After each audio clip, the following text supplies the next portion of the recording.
Which of the following fractions is less than 7/8 and greater than 1/3? আবার একই রকম, 7/8 থেকে ছোট আর 1/3 থেকে বড়। 1/3 মানে 33.33%, 7/8 মানে হচ্ছে 87.5%। মনে আছে?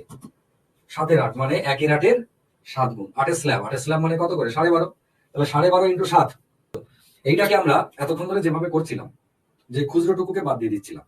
1/8 মানে হচ্ছে 12.5, তাহলে 12.5 ইন্টু 7। আমি 7 ইন্টু 12, 7 12 84 প্লাস করে ছেড়ে দিতে পারতাম, কিন্তু এটা পুরো কেন লিখলাম? এটা খুব পরীক্ষায় কাজে লাগে। বিভিন্ন মানে শুধু এই চ্যাপ্টারে বলে নয়, অন্যান্য বিভিন্ন চ্যাপ্টারে 7/8টা খুব কাজে লাগে। আমার সাথে থাকবেন, আমি আপনাদেরকে মনে করাতে করাতে যাবো। এবার 7/8 এর একটা উল্টো স্টাইল আছে, এটা আপনাকে শিখতে হবে। সেটা কিরকম? 1/8 মানে হচ্ছে 1/8 মানে হচ্ছে কত? 1/8 মানে হচ্ছে 12.5 করে। তাহলে 7/8 মানে আপনি অ্যাকচুয়ালি ভাবুন, যদি 8/8 হতো, 8 ভাগের 8 ভাগ হতো, তাহলে এটা কত ছিল? এটা 100% ছিল। কিন্তু আমাদের আছে কত? আমাদের আছে 7/8। তার মানে 8 ভাগের 7 ভাগ আছে, 8 ভাগের 1 ভাগ নেই। তো 8 ভাগের 1 ভাগ মানে কি? 12.5। তাহলে 100 থেকে 12.5 যদি বাদ দিয়ে দিই, তাহলেও আমরা 7/8 ভ্যালু পেতে পারি। মানে 100 থেকে 12.5 বাদ দেবো। ভাবছি 100 থেকে 12.5 বাদ, এরকম করছি, কত হবে? দরকার নাই, আপনি একবারে বড় পারবেন না, তো ছোট ছোট করবেন।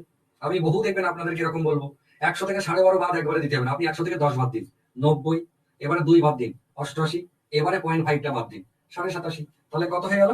87.5 হয়ে গেল। বড় পারবেন না যখন, ছোট করে মাথায় রাখবেন। 7/8 দেখুন 87.5। এই জিনিসটা খুব কাজে লাগবে পরে, ঠিক আছে? এবার আমরা দেখে নিচ্ছি যে 33-এর থেকে বড়, 87.5 থেকে ছোট। এটা কিন্তু একদম এক্সাক্ট ফিগার, এটা একদম অরিজিনাল। তাহলে এর থেকে বড় হতে হবে, এটা অরিজিনাল। এখানে আমরা কোনো ডুপ্লিকেট করিনি, অ্যাজাম্পশন করিনি। ওর থেকে ছোট হতে হবে। কে আছে? 1/4 মানে 25% বাদ, ঠিক আছে? 1/4 মানে 25%, তাহলে বাদ। আমি সবগুলো লিখতে লিখতে যাবো যাতে করে আপনাদের অভ্যেস হয়। 23-24। এবার 23-24 করতে গিয়ে হচ্ছে কত হবে, খুব মাথা চুলকাচ্ছি। দরকার নাই, অত টেনশন নেবেন না। 24 স্ল্যাব মুখস্থ হয়নি, ছেড়ে দিন, কোনো অসুবিধা নেই। আপনি এটাকে 24কে মনে মনে 100 বানান। 24কে 100 বানান। কগুণ বাড়াচ্ছেন? দেখুন 4 গুণ, 4 24 96। 4 গুণের থেকে একটু বেশি। তাহলে এই 23কেও আপনি 4 গুণ করুন, দিয়ে একটু বাড়িয়ে দেবেন। 4 গুণ করলে কত হয়? এটা 92। 4 কুড়ি 80, আর 4 3 92 থেকে একটু বেশি। আপনি 93 94 আপনি করুন, যা খুশি পাই, 92 প্লাস লিখুন। তার মানে এটা মানে 92%, তাই না? তাহলে এটাও তো বাদ। আমার তো 92 মানে এর উপরে উঠে গেল, দরকার নাই। 11 12। আবার আপনি ওরকম ভাবুন, 12 স্ল্যাব মানে 8 পূর্ণ 1/3। এটা তোমাদের মুখস্থের মধ্যে 12 স্ল্যাব মানে 8 পূর্ণ 1/3। তাহলে 8 ইন্টু 11 মানে 8 11 88 প্লাস হয়ে যাবে। 88 প্লাস মানে এ 87.5 আছে, 88 ওপরে, তাহলে এটাও বাদ। তাহলে একা পড়ে আছে কে? এ।